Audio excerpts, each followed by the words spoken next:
Algérien visé par plusieurs OQTF a réussi à obtenir un titre de séjour. Non, c'est pas vrai. Oui, alors pourquoi Tintin ? Parce que l'influenceur en question s'appelle Imad Tintin. Alors c'est quand même bien les accords franco-algériens, parce qu'en France, vous pouvez avoir 3 OQTF appuyés d'une condamnation pour incitation à la violence, mais rester en France.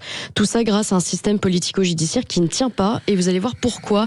Imad Ould, connu sous son nom d'influenceur Imad Tintin, est algérien, il a 32 ans, il a été visé jusqu'à présent par 3 OQTF prononcés en 2021, année de son arrivée sur le territoire français, 2022 et 2025.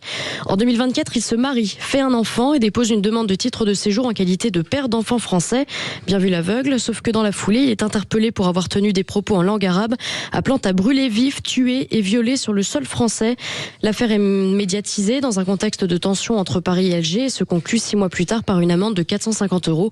Imad Tintin ne perd pas le nord et va ensuite contester devant le tribunal administratif de Grenoble la 3e OQTF, prise à son encontre après son arrestation. Les juges annulent cette mesure, estimant que l'administration avait commis une erreur d'appréciation. Avant de prononcer l'éloignement, elle aurait dû statuer sur la demande de certificat de résidence déposée en décembre 2024. La préfecture de l'Isère réexamine donc le dossier, mais rejette la demande de titre de séjour et prononce une nouvelle OQTF. Mais le ressortissant algérien saisit de nouveau le tribunal administratif de Grenoble pour contester cette décision. Ça n'en finit pas. Les juges lui ont finalement donné raison en annulant l'arrêté préfectoral. Résultat, dans son jugement du 25 février, le tribunal considère que la situation d'Imad Tintin doit être examinée, encore une fois, au regard des stipulations de l'accord franco-algérien de 68 et non au titre du code de l'entrée et de séjour des étrangers du droit d'asile.